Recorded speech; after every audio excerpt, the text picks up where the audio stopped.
Hey, what's up guys? So our topic for today is how to force update Windows. So let's get started. First, click this window icon and type in cmd.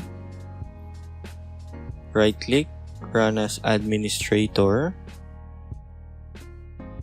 Click yes. And then type wauclt.exe/update now. And then after that, you can see that it is checking for updates.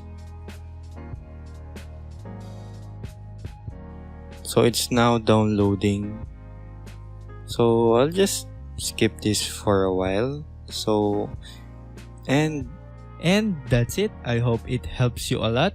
Please request any video tutorial. Just comment it down below and let's try doing it. And I'll see you on my next video.